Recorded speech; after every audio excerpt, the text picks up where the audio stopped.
Hello, my name is Kara. I am reading for the Barbara Project. Today I will be reading the first chapter in Harry Potter and the Sorcerer's Stone by J.K. Rowling. This is the Scholastic publication, so it was published in 1997. And so I'll be reading through chapter 1. The chapters can be a bit long, so I'm not offended if you have to stop halfway through and come back to it later. So let's dive in. Chapter 1 is entitled The Boy Who Lived. I hope that you enjoy and have some magic. Yeah, okay. The Boy Who Lived. Mr. and Mrs. Dursley of number 4 Privet Drive were proud to say that they were perfectly normal. Thank you very much. They were the last people you'd expect to be involved in anything strange and mysterious because they just didn't hold with such nonsense. Mr. Dursley was the director of a firm called Grunnings, which made drills. He was a big, beefy man with hardly any neck, although he did have a very large mustache. Mrs. Dursley was thin and blonde and had nearly twice the usual amount of neck, which came in very useful as she spent so much of her time craning over garden fences, spying on the neighbors. The Dursleys had a small son called Dudley, and in their opinion there was no finer boy anywhere. The Dursleys had everything they wanted, but they also had a secret, and their greatest fear was that somebody would discover it. They didn't think that they could bear it if anyone... I'm so sorry. I hope that you bear with me through this entire video. But if my reading is really terrible, I don't blame you for quitting. They didn't think they could bear it if anyone found out about the Potters. Mrs. Potter was Mrs. Dursley's sister, but they hadn't met for several years. In fact, Mrs. Dursley pretended she didn't have a sister, because her sister and her good-for-nothing husband were as un-Dursley-ish as it was possible to be. The Dursleys shuddered to think what the neighbors would say if the Potters arrived in the street. The Dursleys knew that the Potters had a small son, too, but they had never, ever seen him. This boy was another good reason for keeping the Potters away. They didn't want Dudley mixing with a child like that. When Mr. and Mrs. Dursley woke up on the dull, gray Tuesday our story starts, there was nothing about the cloudy sky outside to suggest that strange and mysterious things would soon be happening all over the country. Mr. Dursley hummed as he picked out his most boring tie for work, and Mrs. Dursley gossiped away happily as she wrestled a screaming Dudley into his high chair. None of them noticed a large, tawny owl flutter past the window. At 8:30, Mr. Dursley picked up his briefcase, pecked Mrs. Dursley on the cheek, and tried to kiss Dudley goodbye, but missed, because Dudley was now having a tantrum and throwing his cereal at the walls. Little Tyke chortled Mr. Dursley as he left the house. He got into his car and backed out of number 4's drive. It was on the corner of the street that he noticed the first sign of something peculiar. A cat reading a map. For a second, Mr. Dursley didn't realize what he had seen. Then he jerked his head around to look again. There was a tabby cat standing on the corner of Privet Drive, but there wasn't a map in sight. What could he have been thinking of? It must have been a trick of the light. Mr. Dursley blinked and stared at the cat. It stared back. As Mr. Dursley drove around the corner and up the road, he watched the cat in his mirror. It was now reading the sign that said Privet Drive. No, looking at the sign. Cats couldn't read maps or signs. Mr. Dursley gave himself a little shake and put the cat out of his mind. As he drove toward town, he thought of nothing except a large order of drills he was hoping to get that day. But on the edge of town, drills were driven out of his mind by something else. As he sat in the usual morning traffic jam, he couldn't help noticing that there seemed to be a lot of strangely dressed people about, people in cloaks. Mr. Dursley couldn't bear people who dressed in funny clothes, the get-ups you saw in young people. He supposed this was some stupid new fashion. He drummed his fingers on the steering wheel, and as his eyes fell on a huddle of these weirdos standing quite close by, they were whispering excitedly together. Mr. Dursley was enraged to see that a couple of them weren't young at all. Why, that man had to be older than he was, and wearing an emerald green cloak. The nerve of him! But then it struck Mr. Dursley that this was possibly some silly stunt. These people were obviously collecting for something. Yes, that would be it. The traffic moved on, and a few minutes later Mr. Dursley arrived in the Grunnings parking lot, his mind back on drills. Mr. Dursley always sat with his back to the window in his office on the 9th floor. If he hadn't, he might have found it harder to concentrate on drills that morning. He didn't see all the owls swooping past in the broad daylight, though people down in the street did. They pointed and gazed open-mouthed as owl after owl sped overhead. Most of them had never seen an owl even at night time. Mr. Dursley, however, had a perfectly normal owl-free morning. He yelled at 5 different people. He made several important telephone calls and shouted a bit more. He was in a very good mood until lunchtime, when he thought he'd stretch his legs and walk across the road to buy himself a bun from the bakery. He'd forgotten all about the people in cloaks until he passed a group of them next to the baker's. He eyed them angrily as he passed. He didn't know why, but they made him uneasy. This bunch were whispering excitedly, too, and he couldn't see a single collecting tin. It was on his way back past them, clutching a large doughnut in a bag, that he caught a few words of what they were saying. "The Potters! That's right! That's what I heard! Yes, their son, Harry!"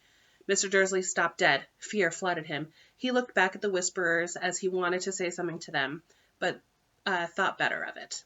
He dashed back across the road, hurried up to his office, snapped at his secretary not to disturb him, seized his telephone, and had almost finished dialing his home number when he changed his mind.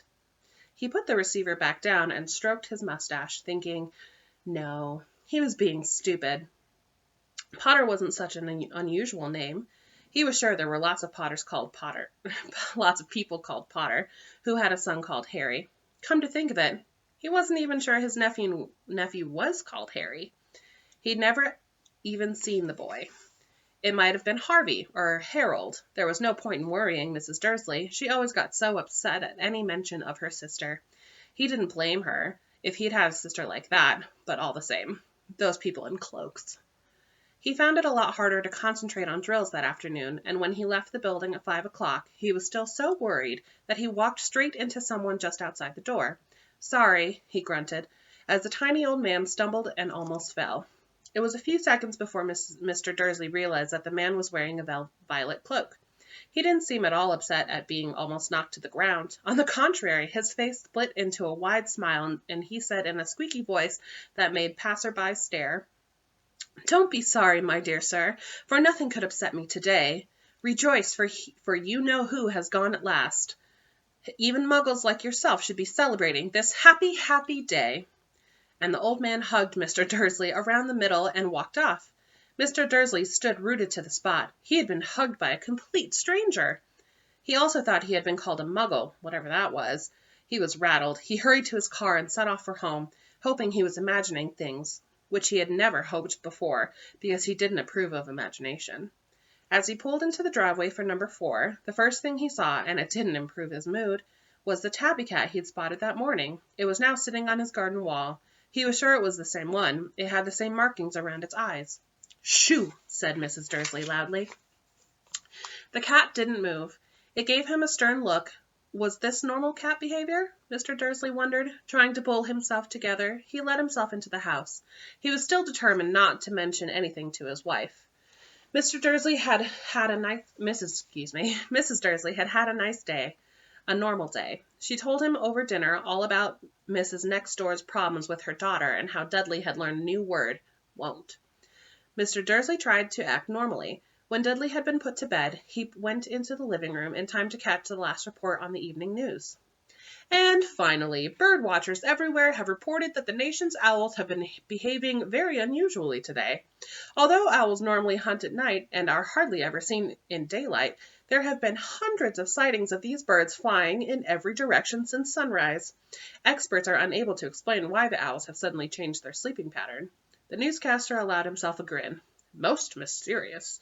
And now over to Jim McGuffin with the weather. Going to be any more showers of owls tonight, Jim?" "Well, Ted," said the weatherman, "I don't know about that, but it's not only the owls that have been acting oddly today. Viewers as far apart as Kent, Yorkshire, and Dundee have been phoning in to tell me that instead of rain I promised yesterday, they've had a downpour of shooting stars. Perhaps people have been celebrating bonfire night early. It's not until next week, folks, but I can promise a wet night tonight."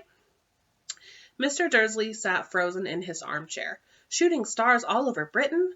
Owls flying by daylight? Mysterious people in cloaks all over the place? And a whisper about the Potters? Mrs. Dursley came into the living room carrying 2 cups of tea. It was no good. He'd have to say something to her. He cleared his throat nervously. Petunia, dear, you haven't heard from your sister lately, have you?" As he expected, Mrs. Dursley looked shocked and angry. After all, they normally pretended she didn't have a sister. "No," she said sharply. "Why?" "Funny stuff on the news," Mr. Dursley mumbled. "Owls, shooting stars, and there were a lot of funny-looking people in town today." "So?" snapped Mrs. Dursley. "Well, I just thought maybe it was something to do with, her crowd." Mrs. Dursley sipped her tea through pursed lips. Mr. Dursley wondered whether he dared tell her he'd heard the name Potter. He decided he didn't dare. Instead, he said, as casually as he could, "Their son. He'd be about Dudley's age now, wouldn't he?" "I suppose so," said Mrs. Dursley stiffly. "What's his name again? Howard, isn't it?" "Harry. Nasty common name, if you ask me." "Oh, yes," said Mr. Dursley, his heart sinking horribly. "Yes, I quite agree." He didn't say another word on the subject as they went upstairs to bed. While Mrs. Dursley was in the bathroom, Mr. Dursley crept to the bedroom window and peered down into the front garden. The cat was still there. It was staring down Privet Drive as though it were waiting for something. Was he imagining things? Could all of this have anything to do with the Potters? If it did, if it got out that they were related to a pair of, well, he didn't think he could bear it. The Dursleys got into bed. Mrs. Dursley fell asleep quickly, but Mr. Dursley lay awake, turning it all over in his mind. His last comforting thought before he fell asleep was that even if the Potters were involved, there was no reason for them to come near him and Mrs. Dursley. The Potters knew very well that he and Petunia thought about what he and Petunia thought about them and their kind. He couldn't see how he and Petunia could get mixed up in anything that might be going on. He yawned and turned over. It couldn't affect them. How very wrong he was. Mr. Dursley might have been drifting into an uneasy sleep, but the cat on the wall outside was showing no sign of sleepiness. It was sitting as still as a statue, its eyes fixed unblinkingly on the far corner of Privet Drive. It didn't so much as quiver when a car door slammed on the next street, nor when 2 owls swooped overhead. In fact, it was nearly midnight before the cat moved at all. I'm going to take a break to sip my tea. I hope that you guys are all staying hydrated. I have owls on my mug today. I thought that this was appropriate to read the first chapter of a book that has a lot to do with owls. All right. Ready? All right. A man appeared on the corner that the cat had been watching, appeared so suddenly and silently you'd have thought he'd just popped out of the ground. The cat's tail twitched and its eyes narrowed. Nothing like this man had ever been seen on Privet Drive. He was tall, thin, and very old, judging by the silver of his hair and beard, which were both long enough to tuck into his belt. He was wearing long robes, a purple cloak that swept the ground, and high-heeled buckled boots. His blue eyes were light, bright, and sparkling behind half-moon spectacles, and his nose was very long and crooked, as though it had been broken at least twice. This man's name was Albus Dumbledore. Albus Dumbledore didn't seem to realize that he had just arrived in a street where everything from his name to his boots was unwelcome.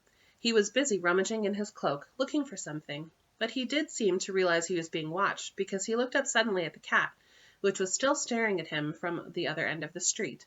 For some reason, the sight of the cat seemed to amuse him. He chuckled and muttered, "I should have known." He found that what he was looking for in his inside pocket. It seemed to be a silver cigarette lighter. He flicked it open, held it up in the air, and clicked it. The nearest street lamp went out with a little pop. He clicked it again. The next lamp flickered into darkness. 12 times he clicked the put-outer, until the only lights left on the whole street were 2 tiny pinpricks in the distance, which were the eyes of the cat watching him. If anyone looked out of their window now, even beady-eyed Mrs. Dursley, they wouldn't be able to see anything that was happening down on the pavement. Dumbledore slipped the put-outer back inside his cloak and set off down the street toward number 4, where he sat down on the wall next to the cat.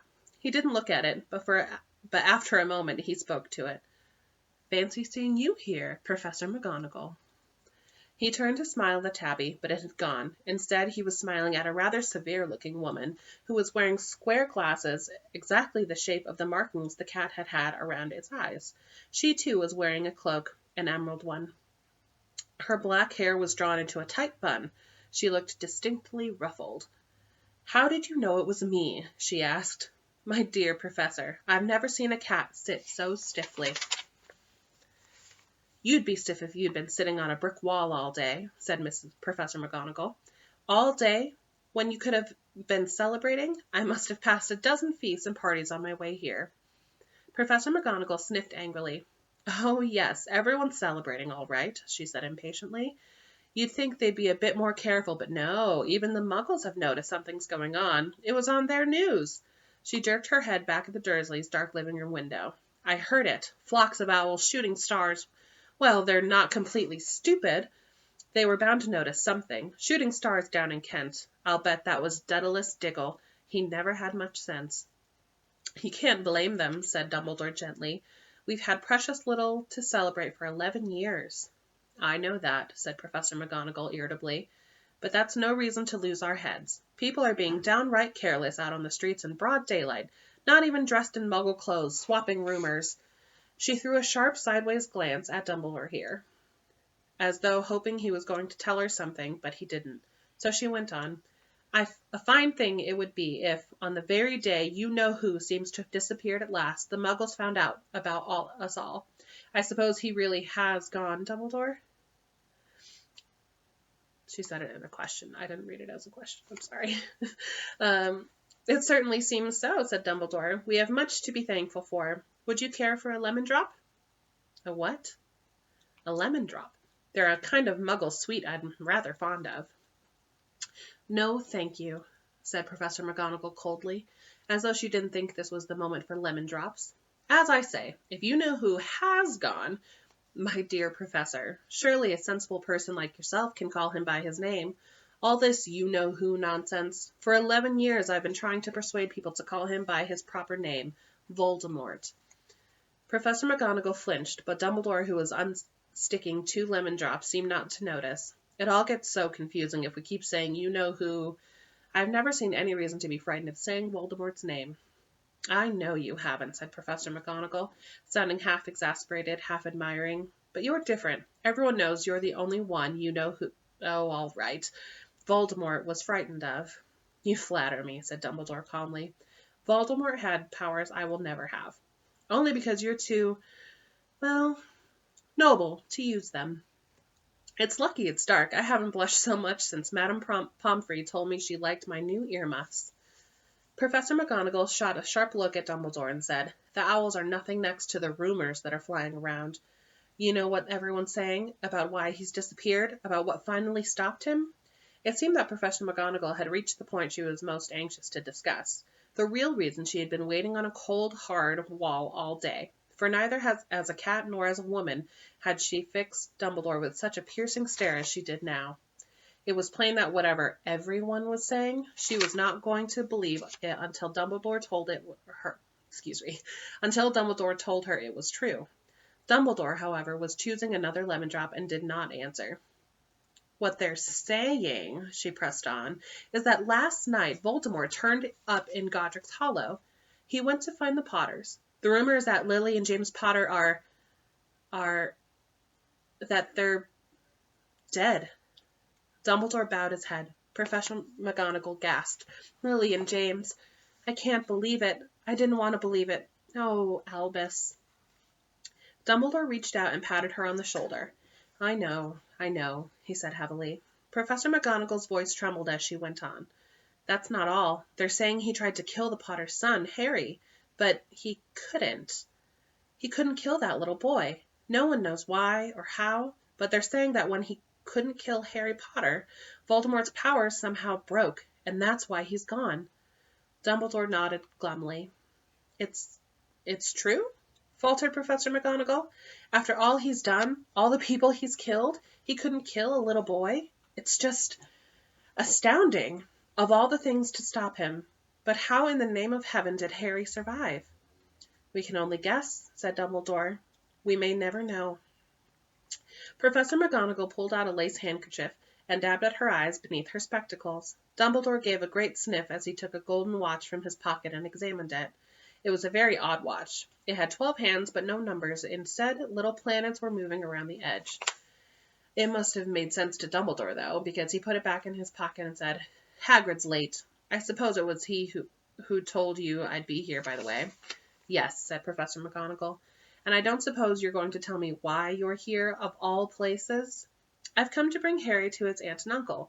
They're the only family he has left now." You can't mean the people who live here," cried Professor McGonagall, jumping to her feet and pointing at number 4.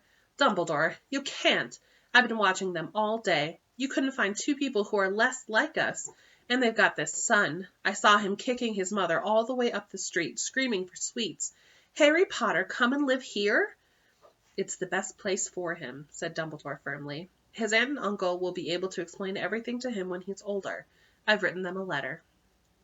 "A letter?" repeated Professor McGonagall faintly, sitting back down on the wall. "Really, Dumbledore, you think you can explain all this in a letter? These people will never understand him. He'll be famous, a legend. I wouldn't be surprised if today was known as Harry Potter Day in the future. There will be books written about Harry. Every child in our world will know his name." "Exactly," said Dumbledore, looking very seriously over the top of his half-moon glasses. "It would be enough to turn any boy's head. Famous before he can walk and talk. Famous for something he won't even remember. Can't you see how much better off he'll be growing up away from all that until he's ready to take it?" Professor McGonagall opened her mouth, changed her mind, and swallowed, and then said, Yes, you're right, of course. But how is the boy getting here, Dumbledore?" She eyed his cloak suddenly as though she thought he might be hiding Harry underneath it. Hagrid's bringing him." "You think it wise to trust Hagrid with something as important as this?" "I would trust Hagrid with my life," said Dumbledore. "I'm not saying his heart isn't in the right place," said Professor McGonagall grudgingly, "but you can't pretend he's not careless. He does tend to—" What was that? A low rumbling sound had broken the silence around them. It grew steadily louder as they looked up and down the street for some sign of a headlight. It swelled to a roar as they both looked up at the sky, and a huge motorcycle fell out of the air, landing on the road in front of them. If the motorcycle was huge, it was nothing to the man sitting astride it. It was almost twice as tall. He was almost twice as tall as a normal man, and at least 5 times as wide. He looked simply too big to be allowed, and so wild. Long tangles of bushy black hair and beard hid most of his face. He had hands the size of trash-can lids, and his feet in their leather boots were like baby dolphins. In his vast, muscular arms he was holding a bundle of blankets. "Hagrid," said Dumbledore, sounding relieved. "At last. And where did you get that motorcycle?" "Borrowed it, Professor Dumbledore, sir," said the giant, climbing carefully off the motorcycle as he spoke. "Young Sirius Black lent it to me. I've got him, sir." "No problems were there?" "No, sir. House was almost destroyed, but I got him out all right before the Muggles started swarming it. He fell asleep as we was flying over Bristol." Dumbledore and Professor McGonagall bent forward over the bundle of blankets. Inside, just visible, was a baby boy fast asleep. Under a tuft of jet-black hair over his forehead that they could see a curiously shaped cut, like a bolt of lightning. "Is that where—" whispered Professor McGonagall. "Yes," said Dumbledore. "He'll have that scar forever." "Couldn't you do something about it, Dumbledore?" "Even if I could, I wouldn't. Scars can come in handy. I have one myself above my left knee that is a perfect map of the London Underground. Well, give him here, Hagrid. We'd better get this over with." Dumbledore took Harry in his arms and turned toward the Dursleys' house. Could I say goodbye to him, sir?" asked Hagrid. He bent his great shaggy head over Harry and gave him what must have been a very scratchy, whiskery kiss. Then suddenly Hagrid let out a howl like a wounded dog. "Shh!" hissed Professor McGonagall. "You'll wake the Muggles." "Sorry," sobbed Hagrid, taking out a large spotted handkerchief and burying his face in it. "But I can't stand it. Lily and James dead, and poor little Harry off to live with Muggles." Yes, yes, it's all very sad. But get a grip on yourself, Hagrid, or you will be found, Professor McGonagall whispered, patting Hagrid gingerly on the arm as Dumbledore stepped over the low garden wall and walked into the front door. He laid Harry gently on the doorstep, took a letter out of his cloak, tucked it inside Harry's blankets, and then came back to the other two. For a full minute the three of them stood and looked at the little bundle. Hagrid's shoulders shook, Professor McGonagall blinked furiously, and the twinkling light that usually shone from Dumbledore's eyes seemed to have gone out. "Well," said Dumbledore finally, "that's that.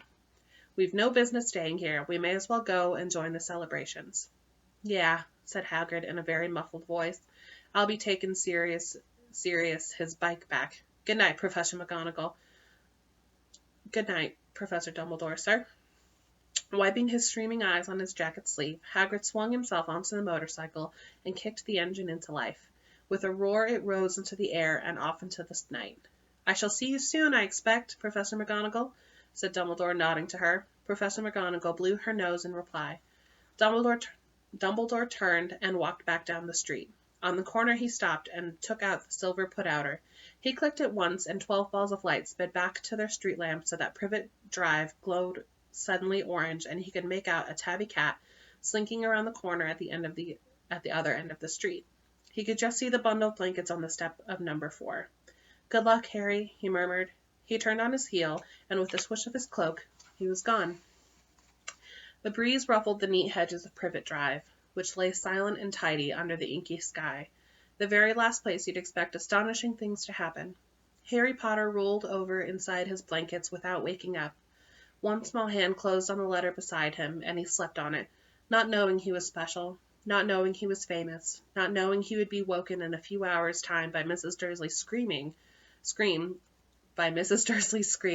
as she opened the front door to put out the milk bottles, nor that he would spend the next few weeks being prodded and pinched by his cousin Dudley.